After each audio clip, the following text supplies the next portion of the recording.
दोस्तों, अतीशा तिब्बती बौद्ध धर्म के एक बहुत ही प्रसिद्ध धार्मिक गुरु, प्रचारक और शिक्षक थे। उन्होंने सफल, सार्थक और बेहतर जीवन जीने के लिए 6 नियम बताए हैं। आइए हम एक एक करके उन 6 नियमों को जानते हैं। पहला नियम, बेकार की या गैर ज़रूरी चीज़ों में समय बर्बाद ना करें। अपने पूरे दिन में हम बहुत सारा टाइम ऐसे कामों में निकाल देते हैं जिनसे हमारा काफ़ी समय बेकार हो जाता है, जैसे कि ज़रूरत से ज़्यादा बातचीत करना, बार बार मोबाइल चेक करना, खाली समय मिलते ही फ़ोन में गेम खेलने लग जाना या फालतू की वीडियोस देखने लग जाना। अपने समय को मूल्यवान समझकर खर्च करें, क्योंकि हर आने वाले कल के साथ समय बढ़ नहीं रहा है, बल्कि हमारा समय कम होता जा रहा है। अपने आप को ऐसे कामों में ज़्यादा व्यस्त रखें जो ज़रूरी हैं। फ़ोन पर लंबी लंबी बातें, दूसरों के जीवन में ताक झाँक करना, पुरानी बातों को बार बार याद करना, ज़रूरत से ज़्यादा सोना, सामान को अस्त व्यस्त रखना इत्यादि, ये सारी बातें समय बर्बाद करती हैं। इन आदतों को जितना जल्दी हो कम कर लें। ऐसा नहीं है कि आप लोगों से बातचीत करना ही छोड़ दें या मिलना जुलना ही छोड़ दें या कुछ करना ही बंद कर दें। सबको समय दें, लेकिन इतना नहीं कि आपको खुद ये लगने लगे कि समय बर्बाद हो रहा है। दूसरा नियम, शरीर को नहीं अपनी आत्मा को खुश रखने का लक्ष्य बनाओ। कई बार सुख सुविधा की हर चीज़ होने के बाद भी इंसान दुखी रहता है। ऐसे बहुत से लोग आपने देखे होंगे जिनके पास सब कुछ होगा, लेकिन वो जब भी आपको मिलते होंगे तो हमेशा किसी न किसी बात का रोना ही रोते रहते होंगे। इस संसार में ऐसे लोग बहुत हैं जो सिर्फ बाहर से खुश हैं। वो दूसरों को तो ये दिखाते हैं कि हम बहुत खुश हैं, लेकिन अंदर से बहुत दुखी और परेशान हैं। किसी के पास बहुत पैसा है तो वो इस बात से परेशान है कि अपनी कमाई पर मुझे टैक्स देना पड़ेगा। किसी के पास महंगी गाड़ी है तो इस बात से परेशान है कि पेट्रोल या डीजल सस्ता नहीं है। कोई पढ़ाई में बहुत होशियार है तो वो इस बात से परेशान है कि सरकारी नौकरी कब लगेगी।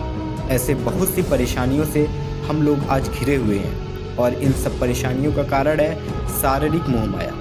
हर कोई खुद को बाहर से संपन्न करने में लगा हुआ है, और इस चक्कर में वो अंदर से खोखला होता जा रहा है।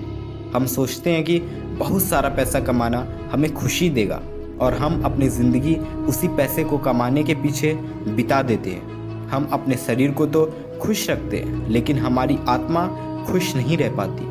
जो इंसान थोड़े में खुश रहता है, जिसे ज़्यादा की चाह नहीं होती और ज़्यादा मिलने पर भी वो ऐसा ही जीवन जीना पसंद करता है जैसा वो थोड़े में जिया करता था, तो ऐसा इंसान अंदर से खुश है। वो इंसान जो दूसरों की खुशी को अपनी खुशी, दूसरों के दर्द को अपना दर्द समझे, वो इंसान जिसे पैसे का घमंड नहीं, वो इंसान जो किसी से बेवजह झगड़ता नहीं, वो इंसान जो दूसरों की बुराई करने के चक्कर में नहीं रहता, वो इंसान जो दूसरों से ज़्यादा अपनी ज़िंदगी पे नज़र रखता है, वही इंसान इस संसार में अंदर से खुश है। और ऐसा इंसान बन पाना हर किसी की बात नहीं है।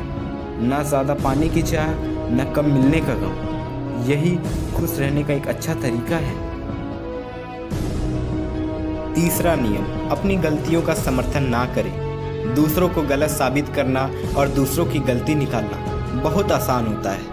हम दूसरों की गलतियों पर ऐसे नज़र रखते हैं जैसे शेर अपने शिकार पर, लेकिन हम जब भी खुद गलती करते हैं तो हम उस बात को आसानी से एक्सेप्ट नहीं करते और ना ही अपनी गलती मानते हैं। अपनी गलती को मान लेना बहुत मुश्किल होता है। अपनी गलती होने पर उसे मान लेना कोई बुरी बात नहीं है। अगर अपनी गलतियों को स्वीकार करने का साहस आपके अंदर नहीं है तो आप उन गलतियों को बार बार दोहराएंगे। अपनी गलती को मानकर उसमें सुधार करने से ही हम चीज़ें अच्छी तरह से सीख पाते हैं। इसलिए अपनी गलती होने पर उसका समर्थन ना करें, बल्कि उसे स्वीकार कर उससे सीख लेने की कोशिश करें। चौथा नियम, जीवन अकेले जीने की चाह मत रखो। आजकल लोग अकेले रहना बहुत पसंद करते हैं। उन्हें लगता है कि अकेले रहने से जिम्मेदारियां कम हो जाती हैं और ना ही कोई परेशान करने वाला होता है। आज के समय में बच्चे अपने माता पिता, परिवार को छोड़कर दूसरे शहर चले जाते हैं, या माँ बाप खुद अपने बच्चों को पढ़ने लिखने के लिए विदेश भेज देते हैं। शादी होते ही बच्चे अपना परिवार छोड़ देते हैं। आज की पीढ़ी को लगता है कि परिवार से दूर अकेलेपन में ही ज़िंदगी सही है, लेकिन ये बात भी हर किसी पर सही नहीं बैठती। कई लोग ऐसे होते हैं जो परिवार से दूर हो जाते हैं और एक समय ऐसा आता है जब उन्हें उनके परिवार वाले ही पूछना छोड़ देते हैं। भले हम बाहर अकेले रहकर जान पहचान बना लें, लेकिन मुसीबत के वक्त जो काम आता है वो अपना परिवार होता है। मुसीबत के अलावा जब ज़िंदगी में कोई बड़ी खुशी आती है तो इसका मज़ा भी परिवार के साथ रहकर और भी ज़्यादा बढ़ जाता है। बाहर वाले तो आते हैं और चले जाते हैं, अकेले रहने वाला इंसान ज़्यादा दुखी रहता है, डिप्रेस्ड रहता है। मुसीबत आने पर वो उनसे निपट नहीं पाता और अकेलेपन को दूर करने के लिए नशे का सहारा लेने लगता है। इसलिए अकेलेपन की ज़िंदगी से बाहर निकलना ज़रूरी है। परिवार भले ही कैसा भी हो, लेकिन परिवार है, बस इतना ही काफ़ी है। अपने परिवार, अच्छे दोस्तों और संबंधियों के साथ समय बिताइए। ये कभी ना सोचें कि अकेले रहने से ज़िंदगी सही हो जाती है। बेहतर ज़िंदगी के लिए अपनों का साथ बहुत ज़रूरी होता है। अकेलापन इंसान को अंदर ही अंदर खोखला कर देता है। 5वां नियम, ज़रूरी बातों का ज्ञान हमेशा रखो। ज्ञान कितना भी हो हमेशा ही कम होता है। यहाँ बात सिर्फ किताबी ज्ञान की नहीं है, बल्कि ज्ञान एक पूरे समुद्र जैसा है जिसे आप कभी पा नहीं सकते।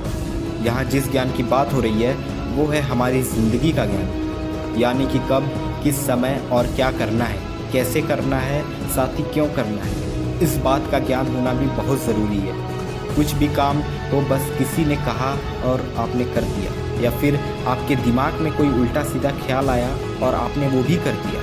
कोई भी काम या कुछ भी करने से पहले इस बात का ज्ञान होना बहुत ज़रूरी है कि वो काम करना क्यों, क्या वो ज़रूरी भी है, क्या उससे कुछ फ़ायदा भी है। बिना सोचे समझे कुछ भी करने लग जाना समय की बर्बादी तो है ही, बल्कि उससे भी ज़्यादा बेवकूफ़ी है। इसलिए जो भी करो उस चीज़ का ज्ञान ज़रूर रखो।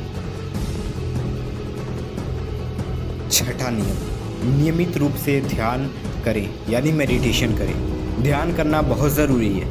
ध्यान करने से हम खुद को शांत कर पाते हैं, उन बातों पर फोकस कर पाते हैं जो हमारे लिए ज़रूरी होती हैं। ध्यान करने से मानसिक तनाव कम होता है और एक नई ऊर्जा मिलती है। आपको ध्यान किसी मूर्ति का नहीं करना है, बल्कि खुद का ध्यान करना है। ध्यान करने से आपके विचार एक जगह पर आ पाते हैं। ध्यान की शक्ति आपको सही और गलत विचारों को अलग करना सिखाती है। ध्यान करने से सोच में बदलाव आता है और आप बेहतर चीज़ों में ज़्यादा फोकस कर पाते हैं। हर दिन कम से कम आपको 15 मिनट का ध्यान ज़रूर करना चाहिए ताकि आप खुद से जुड़ सकें। आई होप आपको अतीसा के 6 नियम अच्छे लगे होंगे। आप अपनी ज़िंदगी में इन्हें अपनाइए और अपनी ज़िंदगी को बेहतर बनाइए। धन्यवाद।